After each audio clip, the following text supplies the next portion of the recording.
Hello everybody, my name is Mario5514 and welcome back to another Splatoon Talk video. In this video we're going to be looking at some more 10.1 patch notes for Splatoon 3. You guys liked the last video that I've shown, so I've decided to make another one for you guys. Keep in mind these are only what ifs of what we could get instead of what Nintendo will give us. If you end up enjoying the video, hit the like button, and if you end up liking the video, consider subscribing, and let's get started. So first we have a legend here to prevent any confusion, as any letters that are in green is a buff, yellow is a rework, and red is a nerf. So with the confusion aside, let's jump right in. Alright, first up are changes to the Splash-matic weapons. For all three weapons, we're going to increase the ink consumption from 0.8% to 1.2%. I've talked to a lot of people, and they said an ink consumption change is what they would like to see on Splash. So I think this is a change that everyone would agree with. And of course, a bit of a positive change for Splash is that we're going to increase the player's movement speed from 0.072 units to 0.09 units. So you're able to move a little faster than you did before. So anyway, nothing too crazy or nothing that's going to push it overboard. Just some slight changes to make sure Splash is in control. That's all. Alright, next up are changes to the 96 gal weapons. So for all three weapons, we're going to decrease the angle of shot deviation while on the ground from 4.34545 degrees to just 4 degrees. And, you know, every time people are going to look at this one big number on Inkopedia to look at 96 gal's patch history, they're just going to look at this one big number. And I think simplifying it to just one number is pretty much just like straightforward. Nothing people just don't want to look at this big number, so I think just one small number just to 4 degrees is nothing too big. And then we're also going to do the same thing when it's jumping. We're going to decrease the angle of shot deviation while jumping from 11.3511 degrees to just 10.85 degrees. So this would definitely increase 96 gal's viability, but you'd still have to run at least one main of intensify action. You just don't have to run as much as you would previously. So this would be a slight positive change for 96 gal. And 96 gal Deco is still one of the most popular midline weapons since 6.1 when midline meta started, and it still is one of the most popular midlines to this day. So I think these changes would definitely push, especially the Embers model, into a much solid position on the tier list and in the game itself. Alright, next up are changes to the H3 nozzle nose weapons. So for all three weapons, we're going to decrease its ink consumption per burst from 6.24% to just 6%, increase the player's movement speed from 0.08 to 0.12 units, so you're moving a little faster than you did previously, or that you are currently. And of course, we're going to decrease the burst fire rate, basically the end lag between bursts. We're going to decrease the end lag by 2 frames, from 20 to 18 frames, so you're able to get your bursts out a little faster in between. So these, I talked to a few people. This is one of the changes that they would like to see for H3 nozzle nose. And I mean, H3 does have some viable kits with the main weapon around, but the main weapon just struggles to see use. I mean, you'll rarely see H3D being run for Big Bubbler, as well as the Barazuchi H3 for Triple Ink Strike, or even the regular H3 for running Cooler. So I think these changes would push the main weapon into a much better position. Would they push these into being used more often? Of course. Will they make them like some of the best midlines? Unfortunately, no. But they're just going to see more use after these changes, though. Alright, next up are changes to the Squeezer and Foil Squeezer. So for both weapons, we're just going to increase the damage in its burst fire mode from 38 to 40, making it a more consistent 3-shot with weapons that deal more than 60 damage, like we see with Pencil or even with Splatter Shot. So this would definitely help Squeezer dominate a little more, or just push its viability higher. I mean, Squeezer is one of the best midlines out there, especially one of the most solid Zuka weapons if you're looking at the regular model. So I think having 40 damage in its burst fire mode while pressing ZR would definitely make Squeezer a little more powerful, as well as being able to combo off of other weapons that deal more than 60 damage. Alright, next up are changes to the Splattershot Nova and the Inaki Splattershot Nova. So for both weapons, we're going to decrease its shot spread while on land or on the ground from 5.5 to 3.5 degrees. So the weapons are going to be more accurate while you're on the ground firing at people. And then we're going to increase its damage from 24 to 25, finally going to make Splattershot Nova a 4-shot instead of a 5-shot that it currently stands at. Could this push Nova into a much better position and seeing use more? It could. Will this become like a weapon that people are going to use every single time? Unfortunately, the answer is no. It's just Nova is just not a very reliable weapon when it comes to long range because people are going to run 96 gal or even Jet Squelcher if they wanted to run a shooter with long range, or even Splattershot Pro if they wanted to. Alright, next up are changes to the Dynamo Rollers. So for all three weapons, we're going to increase the central zone in which was possible to splat your opponents by 10%. So basically when you're performing a horizontal flick, the central zone in which was possible to splat your opponents has now been increased, as we're going to revert the nerf that it got in Splatoon 1 back in 2.9 by more than half. So the central zone will still be small by 8%. We're just going to revert the nerf from 18 to just 8, increasing the central zone by 10%. We're going to decrease its ink consumption from 18 to 15%, and then increase its painting when performing a horizontal flick by 5%. So Dynamo Roller is going to be able to paint more consistently when performing a horizontal flick. These changes are definitely going to push Dynamo Roller into a much better position, as Dynamo Roller is more of a weapon used in niche situations. This could push it outside of its niche areas, as well as from certain maps that we see. Could this push it to being a very solid midline? It could. Will it be like one of the best? Unfortunately, the answer is going to be no.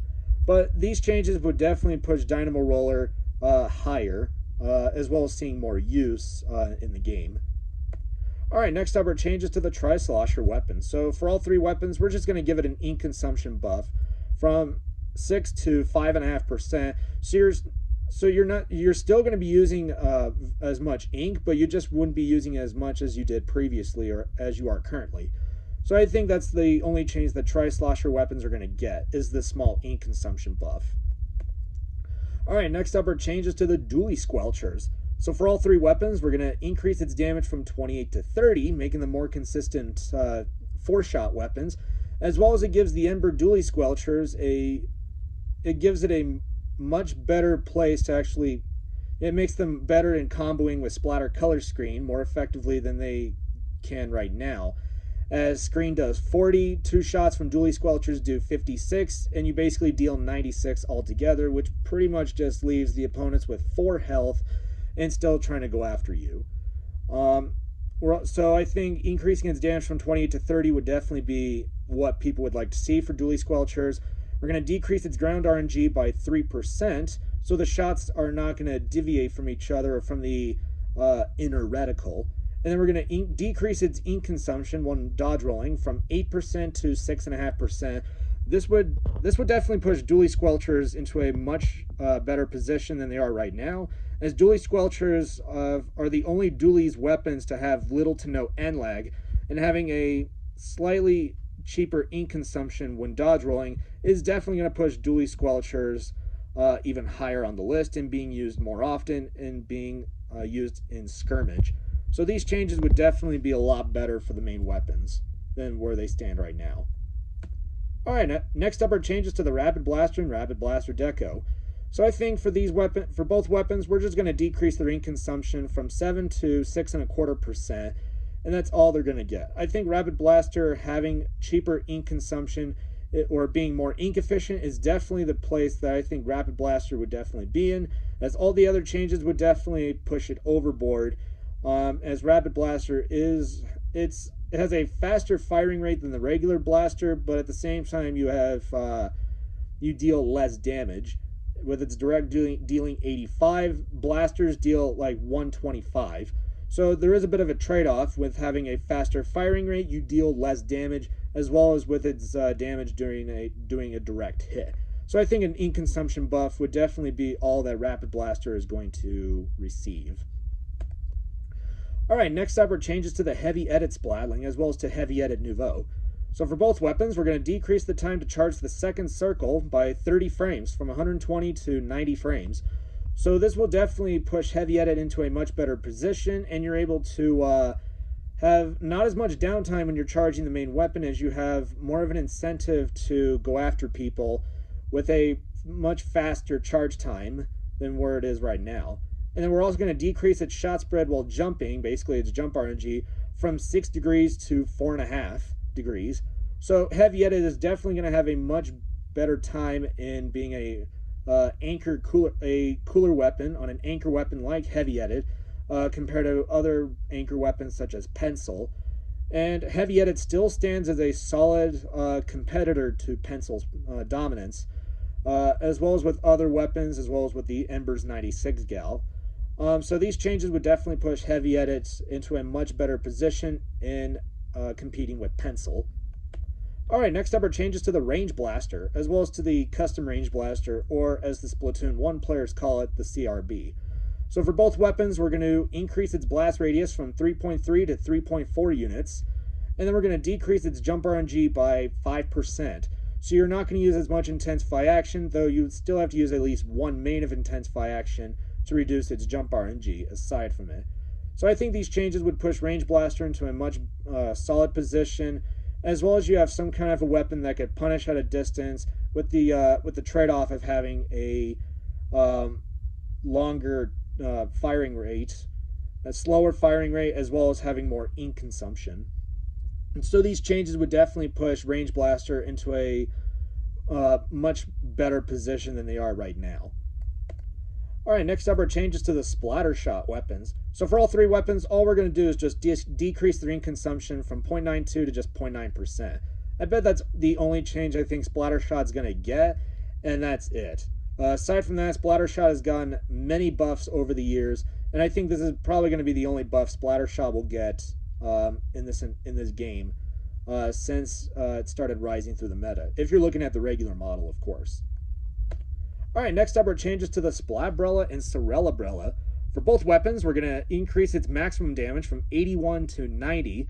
So you definitely have a much better position in going after people and being a more powerful two-shot than where you are right now. We're going to decrease its ink consumption from 5.5% to 4.5%, and then increase the canopy's HP from 500 to 550. So Splabrella and Cerellabrella can take more of a beating against other weapons such as dually squelchers, mini splatling, or even against Splatter Shot. So these changes would definitely make Splabrella, especially Cerellabrella, much better picks if you want to run a weapon that can skirmish. Alright, next up are changes to the mini splatling weapons. So for all three, we're going to decrease their shot spread when on the ground from 4 degrees to 2.5 degrees. So mini splatling is going to be more accurate when it's on the ground firing. I mean, currently mini splatling is one of the best ultra stamp weapons, and Zimmy is still one of the most popular big bubbler weapons. And of course, the Bardazuchi mini splatling is rising as one of the best Zuka weapons in the game, but Splatter Shot still remains as one of the best right now. But still, I think this is the only change the mini splatling is going to get for this update, and that's it. Alright, next up are changes to the Sloshing Machine, as well as to the Neo Sloshing Machine. So for both weapons, we're going to decrease its ink consumption from 9.2 to 8.8%, and then shorten the interval between continuous swings by 2 frames, from 38 to 36, as we're going to slowly revert the nerfs that Sloshing Machine was given over the years, especially in patch 4.0, when this was basically nerfed into the ground to make sure that Crab Meta will never ever return. But even if Crab Meta is no longer existent in the game, we could still make the main weapon a little bearable to some people without bringing back Crab Meta altogether. So these changes would definitely help Sloshing Machine tremendously. Alright, next up are changes to the Dark Tetradualies, as well as to the Light Tetradualies.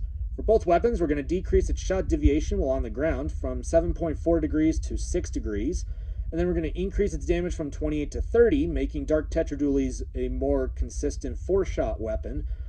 And not only that, you're able to deal more damage, as well as you're able to be a much better skirmish weapon besides the dually squelchers and Cerellabrella. So these weapons are going to see a lot more use after these changes, as people would like to run some kind of weapon that can skirmish, or keep the fight going for as long as it can, and then just, as in, it goes in, draws people's attention, and jumps out. That's what Dark Tetradualies has been doing since the game's launch, and I think this would push these weapons into a much better position and would definitely make them one of the best picks in running a weapon with skirmish. Alright, next up are changes to the ballpoint splatling, as well as to ballpoint nouveau. So for both weapons, we're going to decrease its shot spread while on the ground in its long range mode from 4 degrees to 2.5 degrees, and then we're going to decrease its shot spread while jumping in its long range mode from 1.5 degrees to 0.85 degrees. The long range mode nerf that it was given when jumping was basically like a random thing to make sure that NZAP was just like a weapon that was going to be like a weapon that would struggle to get tacticaler compared to like pencil or heavy edit splatling. And ballpoint was one of those backline weapons that could help NZAP 85, but of course with ballpoint getting this nerf, red pencil or Sniper Rider 5B was the weapon to be run with NZAP. So I think these changes would definitely help ballpoint out, as well as making it more, like a little more, see it more use in the game than where it was during inkjet meta. Alright, next up on the list are the changes to the Splatoon stampers. I think for all three weapons, we're just going to give them a very small ink consumption buff at a full charge from 11.7 to just 11.5%. I think that's all that stamper is going to get, as looking at the regular Splatoon stamper, it's the most dominant zipcaster weapon in the game, and of course with the Ember Splatoon stamper, it definitely can get Booyah Bomb a little faster than some of the other weapons, aside from the Aerospray RG, which is charges it faster given that it has Sprinkler. So I think this is the only change that Stamper should get, or it would get. Alright, next up are changes to the Undercover Brellas. So for all three weapons, we're going to increase its damage from 40 to 45, making them more consistent, like 3-shot weapons. We're going to increase the canopy HP from 200 to 250, so you're able to take more of a beating, but even though your canopy will still get shredded by a splat bomb. We're going to decrease the amount of time to regenerate its canopy from 3.7 to 3.5 seconds. So these changes would push Undercover into a much better position than where it is right now, especially for the regular Undercover Brella and for the Embers Undercover Brella. And that's all that these changes are going to be for Undercover, but it's just something to make Undercover more like bearable to some people who like running these main weapons. Alright, next up are changes to the Rapid Blaster Pro weapons. So for all three weapons, we're going to increase its splash damage from 35 to 40, making them a more consistent 3-shot with weapons that deal more than 60 damage, like Pencil. We're also going to decrease its angle deviation while jumping from 8 degrees to 6.5 degrees. So this would definitely push Rapid Blaster Pro, especially the Barazuchi model and the Rapid Blaster Pro Deco, into much better positions of being anchor weapons in like midline or backline positions. So these would definitely benefit the most to, especially the Barazuchi model, given that it's a new cooler weapon that a lot of people are wanting to run aside from Pencil. Alright, finally on our main weapon changes are the changes to Splattershot Pro. So for all three weapons, we're going to decrease its shot deviation while on the ground from 2.5 degrees to 1.75 degrees, and decrease its shot deviation when jumping from 6 degrees to 4.75 degrees. I think these are some of the changes that Splattershot Pro can get, and you don't have to use as much Intensify action on these weapons. And just to try to make them more bearable, but you'd still have to run at least one main of Intensify action. So these changes would push the main weapons into a much better position. Alright, next up for our sub-weapon changes, we only have one, and that's to Burst Bomb. With Splashmatic getting an ink consumption nerf, we're going to, as a trade-off, we're going to decrease Burst Bomb's ink consumption from 45 to 40%. So the trade-off of having with Splash having an ink consumption nerf, we could decrease Burst Bomb's ink consumption, as the trade-off of if your main weapon uses more ink, then your sub may not use as much. But I think Burst Bomb's probably going to be the only sub to have this exception. Alright, now we're going to look at the special weapon changes. First up is Trizuka. So we're going to increase its splash damage, basically its inner hitbox, from 53 to 55. increase its minimum splash damage, basically its outer hitbox from 35 to 40, and then we're going to increase its base duration by a quarter of a second from 5.5 to 5.75 seconds. And then, of course, we're also going to increase its startup by 5 frames from 20 to 25 frames. And I think that's all the changes Nintendo will give it, and that's all that Nintendo is going to give after the changes from 9.3. Alright, next up are changes to tent missiles. So we're going to increase the explosion radius that deals 30 damage from 4.25 units to just 4.5. Try to make tent missiles a bit more usable while keeping them reined in. We're going to increase the explosion radius that deals 50 damage from 2.1 to 2.3 units. Nothing too big. It's hardly going to be noticeable. And then finally, we're going to decrease its cooldown by 1 second from 10 seconds to 9 seconds. So tent missiles having its cooldown 1 second shorter would definitely make them more usable, especially with the Barazuchi Splattershot Pro, Flings a Roller, Splatana Wiper Deco, and the Reflux 450.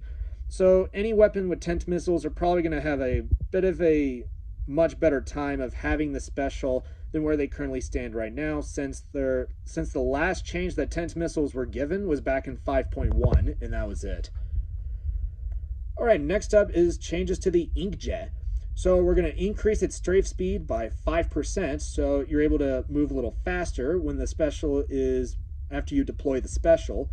We're going to increase its base duration by half a second from 7.5 to 8 seconds, basically reverting the nerf that Inkjet got in Splatoon 2. We're then going to increase its blast radius that deals 50 damage from 2.55 units to 2.75 units.